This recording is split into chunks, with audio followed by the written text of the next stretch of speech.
na gusto magpapakandak ng DNA test? Sir, sa ngayon po sir, we have one in Davao. No, aside from the PNP. Aside Yeah, from the the PN, sir, PNP? we know sir, NBI sir ang alam namin na meron po sir. NBI? And How about UP? meron din po sa UP sir, but we are not sure po. We are not too sure sir kung ano pong status sir. Tatlo. So tatlo pwede puntahan ng tao na gustong magpapa-DNA test. Kung sa PNP, magkanong bayad? Sa ngayon po sir, per sample is 20,000 po sir. 20,000. Yes sir, for paternal purposes sir, but for incidents involving criminal incidents where you utilize DNA facilities, wala pong bayad sir. Ano, that's Yes. part of your investigation procedure. Walang dapat magbayad yan.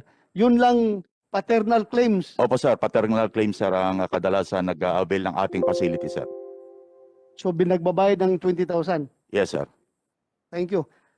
Pag kaharap ko yung crime lab, maalala ko na naman yung kaso ng kwan, yung PAL stewardess na namatay, si late Christine Dasira. Yun nga, paano ba kayo pumalpak doon? Ano nangyari doon? Sir, if may I sir, Director Right. DM sir. Ay, Yes, General Mr. Marcos, go ahead. Mr. Chairman, sir, with regard to that, the Serra case, SIPG was formed by the NCRPO, and no less than the Chief Philippine National Police directed also the DIDM to conduct investigation if there are lapses on the conduct of the investigation. And for your information, Your Honor, the Chief of Police of the Makati City Police Office was relieved and for further pre-charge investigation. So with the two investigators on case, and also the medical legal or officer or the MELO is also pre-charged for possible lapses on the procedures of the investigation, Your Honor. Kaya nga, I hope hindi na ito mangyayari ulit, ha? Lalong-lalo na yung mga ganyan celebrated case. Kailangan hindi ito mangyayari ulit. You can just imagine, bakit naman ininbal mo na bago nag-conduct ng autopsy? So, napakalaking tanong. Kahit na hindi ka expert sa investigation, obvious. Ininbalsa mo, pag inimbalsa mo, contaminated na yung crime scene. Yung body of the crime, talagang nilinis na yan. So, malaking question kung anong makukuha mong result sa yung autopsy after embalming. So, dapat autopsy muna bago embalm. Yung basic yun basic. Dapat lang kasuhan ninyo yung mga involved doon para nakakahiya. We are trying to professionalize the PNP. Alam ko yung ating crime lab, alam ko yung extensive yung training ninyo. You're training abroad, Japan, China, America, Australia, Europe.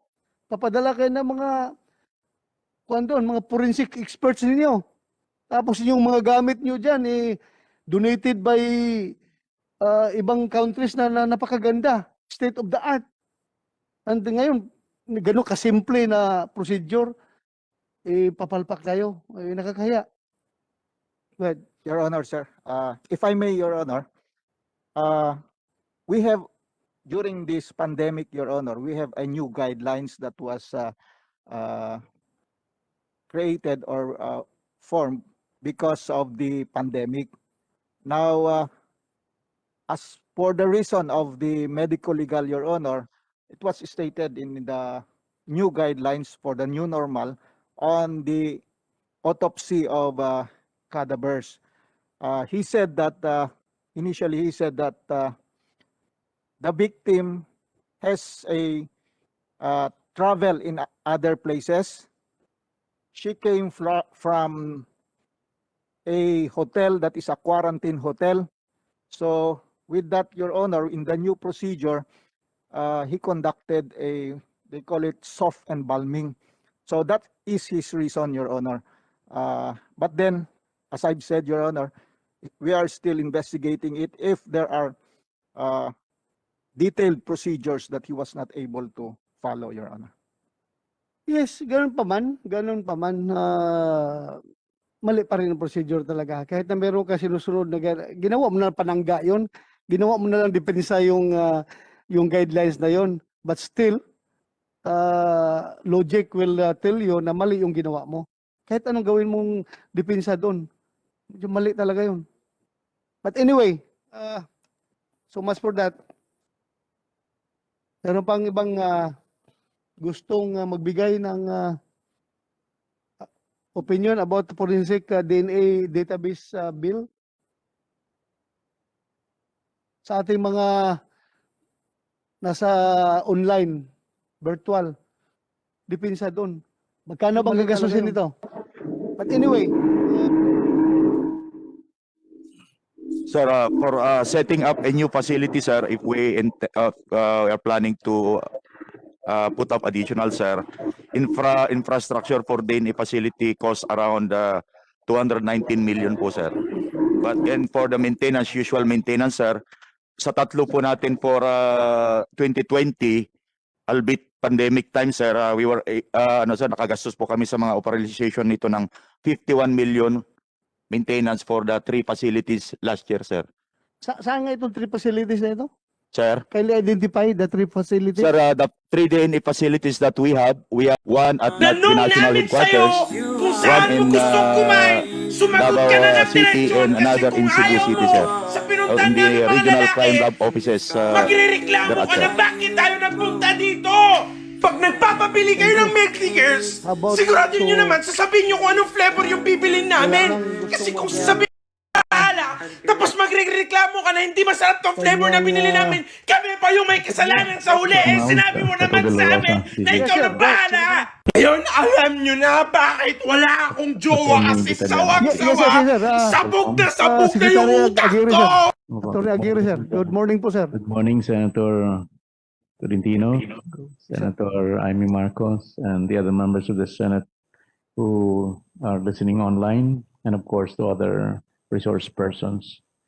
The NAPOLCOM, I am now the newly appointed Commissioner, Vice Chair, and Executive Officer of the NAPOLCOM, and we wish to inform everybody that we are behind all these bills filed by the good chairman of the committee and the other members of the Senate.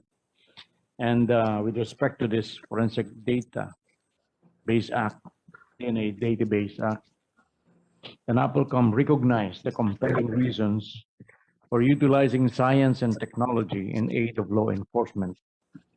Thus, the NAPOLCOM conveys its support to the passage of Senate Bill number 1577, which aims to establish a forensic DNA database in the Philippines as an effective tool in the law enforcement activities, particularly on the immediate identification of criminals and exoneration of persons wrongfully prosecuted.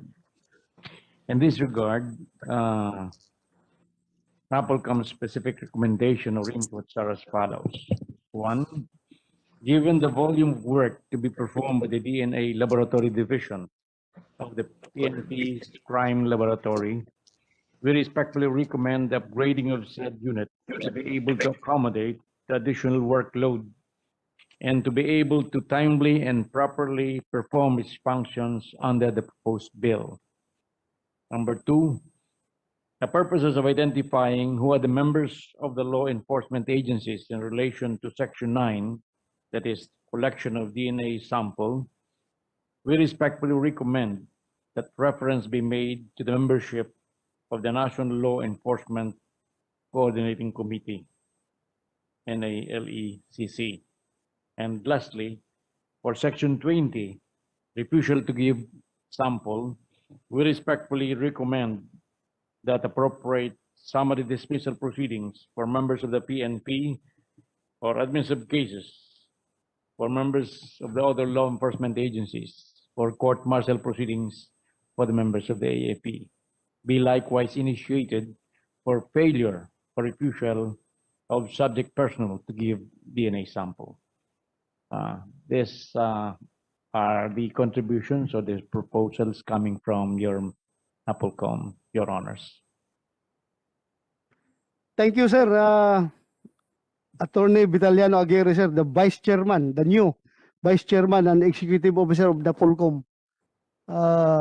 Everyone is very happy for you to be heading that the NAPOLCOM, sir. Lalong-lalo na ngayon na we are facing with issues regarding discipline of our policemen with you around. We hope that you can contribute a lot in disciplining our policemen. Maraming salamat po, sir. Thank you. Tama po. At and we are also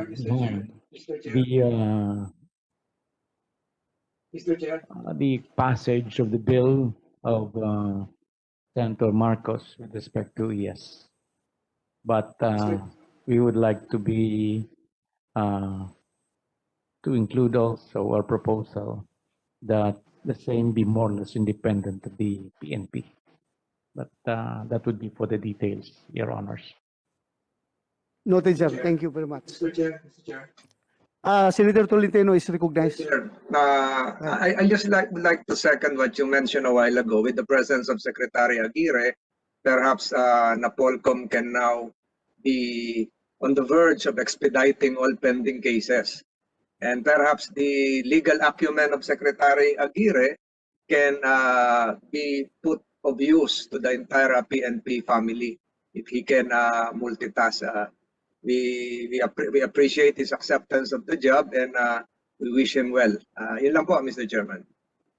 Thank you, Senator Tol Tolentino. As a matter of fact, Your Honor, please, after I was notified by the PMS, I never applied for this position, but when the PMS told me that they have in mind yours truly to be the Commissioner, Vice Chairman, and Executive Officer of the NAPOLCOM, and that I could help the President in his campaign to rid the PNP of his colleagues, Your Honor. I immediately accepted because they told me I would be able to help the President. Thank you. Thank you, sir. Thank you very much. You did not apply for that position, but you are badly needed in that position, sir. So we are very happy na tinanggap mo. And with that, I also hope na sana yung mga rogue policemen natin na ngayon ay yung mga na-dismiss during my time, yung mga lalong-lalo yung mga narco cops, yung mga ninja cops, sana hindi na makabalik yun sa serbisyo. Kasi pabalik-balik yung problema natin, sakit sa ulo. But anyway, we have enough faith in you, sir, that you can lead NAPOLCOM to greater heights. Maraming salamat, sir. Opo, maganda po at mayroong a move to strengthen the ES of the PNP and to more or less remove it from the dictates of the politicians. Okay, sir. Thank you. I would like to recognize the representative from NBI, si Attorney Labin. My idol, the white-haired Attorney Labin. You have the floor, Attorney Labin.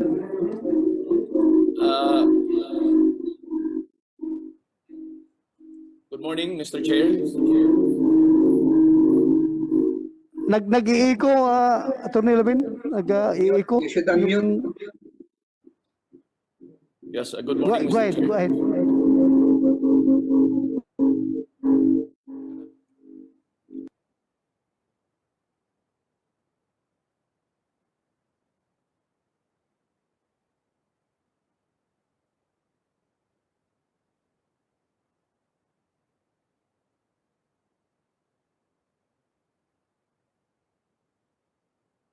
Walang sound, Attorney Labin. Yan. Go ahead. Good morning, Mr. Chair. Honorable Senator Amy Marcos, Honorable Senator Francis Tolentino, other senators present, physically present and online. For the National Bureau of Investigation, while we support the modernization and reorganization bill of the Philippine National Police, we, however, oppose the provisions on the establishment of the DNA insofar as this affects the law of the NBI, our own reorganization and modernization law, which is our Republic Act 10867, specifically on the provisions that we are mandated to maintain a forensic database in connection with our investigation and forensic use. Also, we are mandated in that law to be the lead agency in the identification of victims of mass fatality caused by natural disasters. We have submitted our position on this matter yesterday with the committee secretariat, and we have lengthily discussed point by point our opposition to the provisions of the draft bill, Your Honor, sir. That's for the NBI insofar as Senate Bill 1577 is concerned. Thank you, Mr. Chair. Thank you, Atty. Levin. So far, hindi ko pa nabasa yung opposition ninyo. According to the Secretariat, we did not receive yet their position paper. So, kaya nga siguro wala akong nabasa pa na position paper mo regarding this forensic DNA database bill. Siguro kung meron, pakibigay sa amin para mapag-aralan na namin yung punto ninyo. We will do that, Mr. Chair. We will comply. We will reiterate our submission of our position paper. This was signed, our position paper was signed by our good director, Eric Distor, Mr. Chair. Okay, thank you, Atty. Levin. We will wait for that position paper. So far, ang nabasa ko lang is yung opposition ninyo doon sa National Police Clearance System Bill. Yun lang nabasa ko. But later on, we will discuss that. Pag-usapan natin yan. So, paki-expedite na lang yung sa forensic DNA database bill so that this committee can study on your position. Thank you, ha? Yes, Mr. Chair, we will resubmit our position on the matter. Thank you, Mr. Chair. Thank you. So, anybody na meron pang gustong i-take up regarding this forensic DNA database bill? Wala na? So kung wala na, let's move forward to the next item. This is the National Police Clearance System Bill. Yes, go ahead. Mr. Chair, Senator Bato, may I be acknowledged? I'm Director Gregasin. I'm Director Gregasin from the Civil Service Commission. Yes, ma'am. Go ahead, ma'am. Go ahead. You're recognized. The Civil Service Commission would like to state that we support this bill. And we just have a few comments, and these comments are generally along the lines of our work as an HR institution. So the first one is we suggest to include a provision on the hiring of qualified and competent personnel to ensure effective operationalization and training for the staff to use the new technology.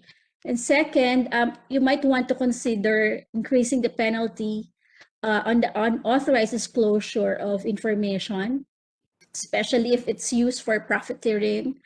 And lastly, you might want to consider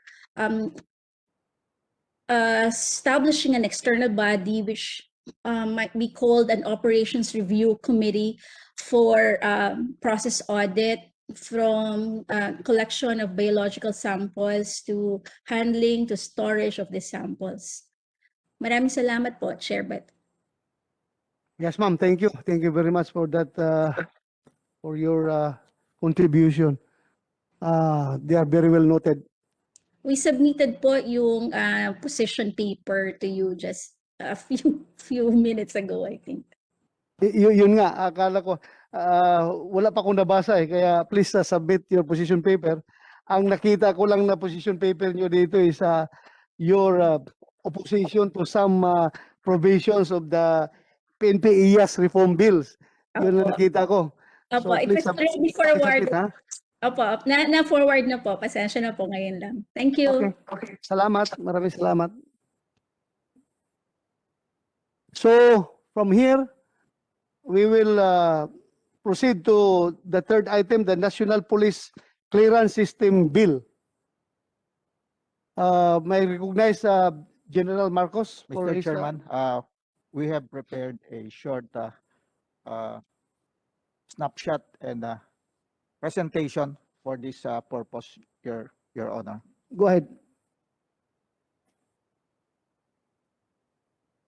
Again, to our honorable committee members, ladies and gentlemen, allow me to present to you an overview of the National Police Clearance System. My sequence of presentation is as follows.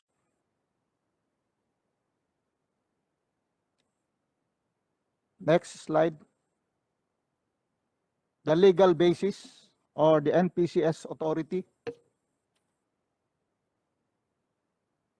The National Police Clearance System Project derived its authority from NAPOLCOM Resolution number 2016-393. So with the DILG Administrative Order number 2016-01 and the joint DILG-DBM Circular number 1-192 dated May 8, 1992. Next slide.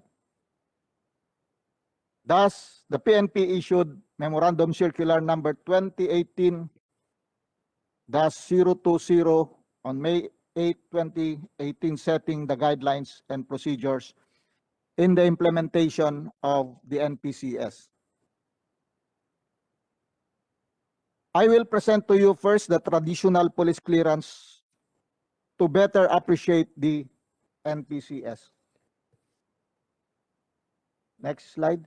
With the traditional process in issuing the local police clearance, the information is very limited since it can only be checked manually from their respective local police blotter records. Like for example, any person who has a criminal record in one municipality may apply in other municipality or city and can get a police clearance without record. It is for this reason that there is no centralized data bank to cross-match an individual's criminal records. Thus, there is no way to check and validate the authenticity of the clearance. The issuance of the police clearance is mostly under the jurisdiction of local governments or of private entities, and there is no standard policy and procedures in its implementation. More so, the LGU or private service provider is the one that dictates the corresponding amount of fees in securing the police clearance with different processing time, certificate format, and period of validity. Your Honors, I will now present to you the features of the NPCS. With the existing authorities, the National Police Clearance System was conceptualized. The shift from traditional or local to a national clearance system that would significantly improve the process for criminal record checking across jurisdictions, wherein the applicant's criminal history and biometrics are verified from the PNP crime-related databases. With the existing authorities, the National Police Clearance System was conceptualized. Being national in scope, the NPCS supports and strengthens the PNP's anti-criminality campaign. The PNP is presently using the existing PNP crime-related database, which will be discussed in the succeeding slides. Likewise, by capturing fingerprints in every transaction, we are also creating a non-crime digital fingerprint and information database, adding significant records for further reference and investigations. The NPCS will modernize crime record checks and improve investigation and detection services. Being able to make concrete verification of record in real time has indeed advantages on the improvement of checking criminal records. The online application portal has added convenience by creating a centralized payment gateway that will bring about more efficient and effective payment and collection services for the transacting clients, allowing the PNP to better manage its financial resources, thereby improving its revenue generation capability. You can make online payments through any payment gateways, such as the Land Bank of the Philippines, 7-Eleven, EasyPay, Bayad Express, and other payment partners. The NPCS website also allows our stakeholders to make online verification to further validate the authenticity of the clearance submitted by scanning the QR code included in the NPC. Concept of NPCS. With NPCS, records from existing PNP crime-related databases, such as Case Information and Database Management System, or CIDMS. Another is Crime Information Reporting and Analysis System, or the CIRAS. The e-rogue, the e-warrant, will be integrated and migrated into one single platform and will be used for centralized records verification. CIRAS sets a standard procedure which all crime incidents that are reported in the police stations are stored electronically in a database. CIDMS is a system designed to establish a central database system of pertinent information of all cases handled and investigated by the investigator on case of the PNP. Excuse me. Yes, sir. CIDMS. Anong Yes. meaning? Crime Incident? That is Crime Information and Database Management System, sir. Anong nakalagay dyan? Anong mga laman yan? Yung, Lahat ng crime incidents. yes, sir. Lahat ng spot reports na may pinatay dito, may nabaril dito, mayroong ninakaw dito, lahat ng crime incidents, andyan. The contents of the case folder, sir. Andyan yan, sir. Contents of the case folder. Yes, sir. CIRAS. CIRAS, sir. The Crime Information Reporting and Analysis System, sir. This pertains na rin yun doon sa statistics, sir. Nandun din sa database natin, sir. So paano Yung yan? police blatter, sir. Yung police blatter natin, andun doon, sir. Lahat ng police blotter nandyan sa CIRAS. Yes, sir. Lahat ng case folder nasa CIDMS. Yes, sir. Okay. Saro, makalusot pa sila dyan. Andyan na lahat. Opo, sir. Irog, These are the mugshots, sir. They are stored. mugshots Yes, of sir. all the Arrested persons. Sir. arrested persons. Yes, sir. E-warrant, Sir, for your information, we have a new e-warrant system. It is already the clerks of court who is already encoding in the system for the fast and real-time issuance of warrant of arrest. All warrants of arrest that were encoded since 2010, nandun na po sa system natin, sir. yung convicted felon? We have Wala, a wala kayo? recorder. Meron.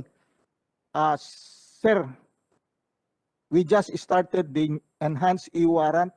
So, andun pa rin doon sa system natin, sir. Oh, warrant lang yun eh. Pending warrant, warrants of arrest nandoon. Pero hindi mo alam kung kumbiktado na yung tao na yun.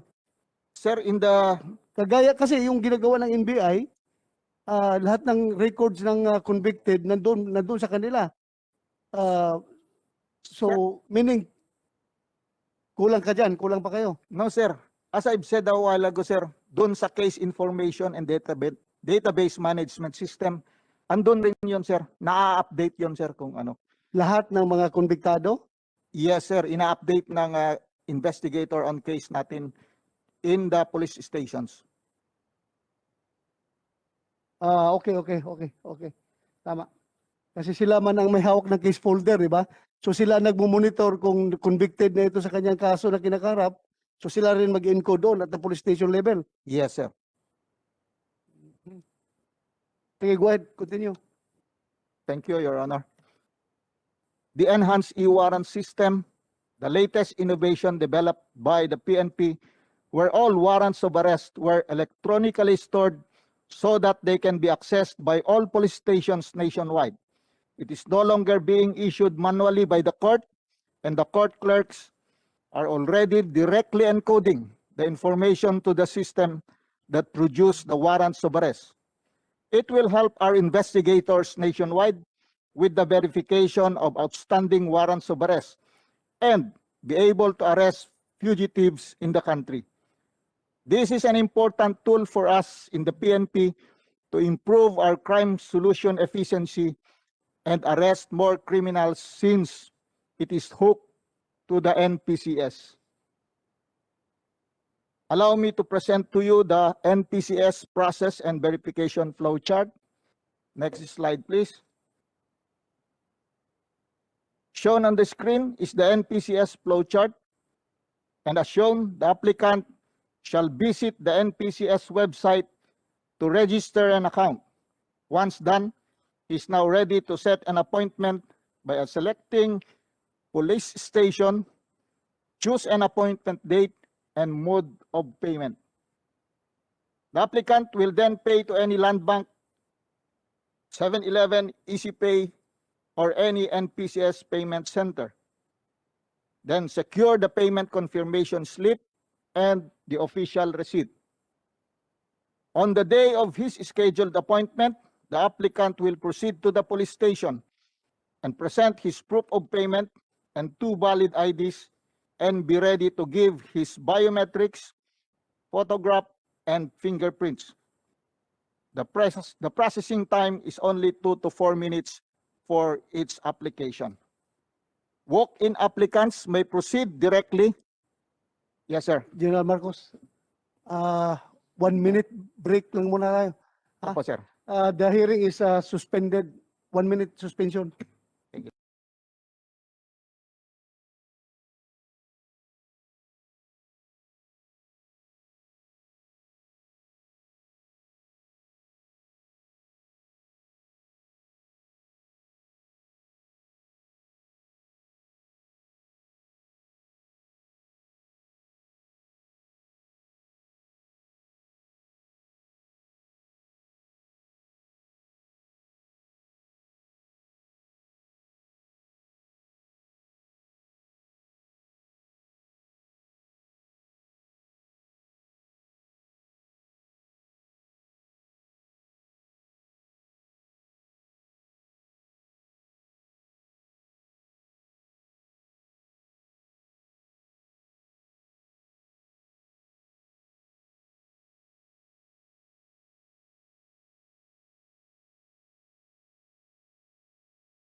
Para sa akin, ang public service, hindi lang trabaho, kundi dahil mula sa pagkabata, yan talaga ang turo ng nanay ko. My mother Idol, meron po tayong panibagong